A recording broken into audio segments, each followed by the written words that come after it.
This is the Flavor of Leadership podcast. I am your host, Clint Hoops. Together, we explore the unique blend of leadership wisdom that helps top leaders consistently achieve work goals, develop personally, and find fulfillment with family. Let's get started.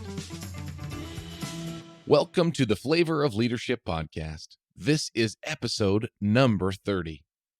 Can actually hardly believe that it's already been 30 episodes. Thank you very much for joining us today, whether this is your first episode or whether you've listened to them all. Truly appreciate you taking the time to be here and participate with us. There's this game that my wife bought for one of our kids a few years ago. And the game, I believe it's called Rush Hour.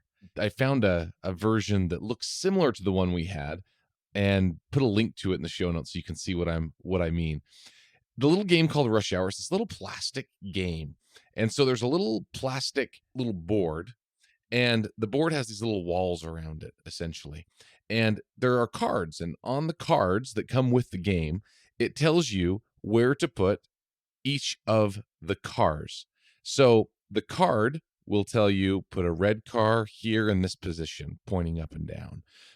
Put the green car going horizontally. Put this other car right here next to it. Put this other car right in the corner. And you have one car, which is you, right? Your car that you're trying to get out of the traffic jam, out of the rush hour traffic. And so, but you can only do it by, you have to pretend they're actual cars. You can't just lift them up, right? So it's like if you have a Rubik's Cube and you try to pop them out to, pop out the little pieces to put it all together instead of twisting it the right way. Similar philosophy. You have to shift the cars one direction or the other to open up a path.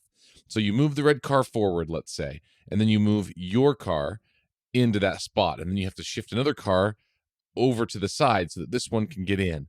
And you have to shift back and forth until you get out.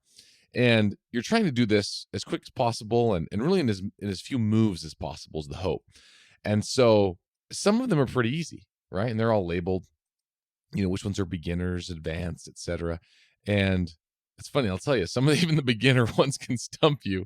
And it's a fun little game, though, trying to figure out how to make it happen and how to get your car free.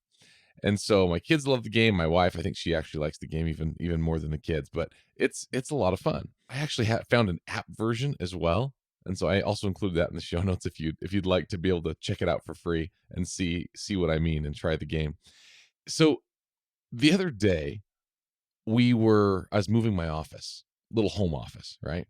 And it was going into a little different space. And what happened is I had some help to shift everything. So we just shifted everything really quickly. And so the office was a mess. Everything's just piled in there. And then I was going to organize it because I wasn't quite sure how I wanted the office organized. And there's a bunch of extra junk in there and things right now. And so I need to organize and shift through it all and get my office all set up. I'm in the office right now, and it frankly kind of looks like a mess, but I got it cleaned up enough to record the podcast today. And then I'm going to continue to clean up and get it all back in order. But the office truly was a mess. And it seemed like a simple fix, right? It seemed like it would not be that big of a deal just to shift a few things around and get everything in place. But I'll tell you, I was up here shifting things around, and it was just like that little game I just shared with you, Rush Hour. I would move the table over a few feet, and it would butt up against something else. And then I would move a couple boxes around the other corner and into the corner, and then I would shift the table back so that I could get the bookshelf over. And then, and I kept going back and forth, and it was just a futile effort trying to get everything together. And finally my wife came in, she's like, "Can I help you?" And I'm like, "Yes, this is just not going together like I'd planned." And it's so funny because it seems so simple, but just having her come in and be like, "Oh, well, let's just get this out of the way." And so that you can actually move the stuff around. And that seems so simple, right?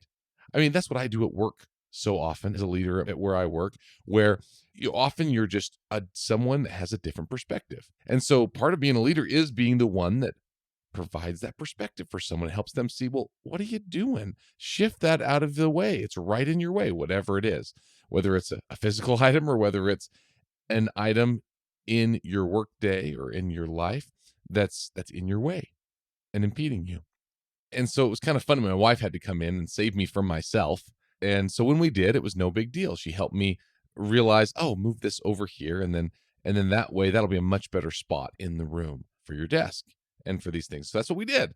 We shifted it around, and it was a simple fix, no big deal, once I had the perspective from her. Often it's really easy to get yourself into that same situation, whether it's a situation at work or at home, especially when you're the leader and it has to do with you. It's much easier to see others not clearing the path before they start working or before they start doing things, right? It's much easier to see someone else that has something impeding them. And so we, as leaders, especially if you are the leader or the owner of an operation where you don't really have anybody else that you report to, or at least not on a consistent basis, that's there to give you that perspective consistently, man, you got to find someone to help give you that perspective. Because without some of that perspective, sometimes we'll find that we'll just not make the progress that we could make otherwise. We find ourselves in a traffic jam, just like that little game, when all we need is someone with a little perspective to help get us out. You can do it. You got this. Until next week.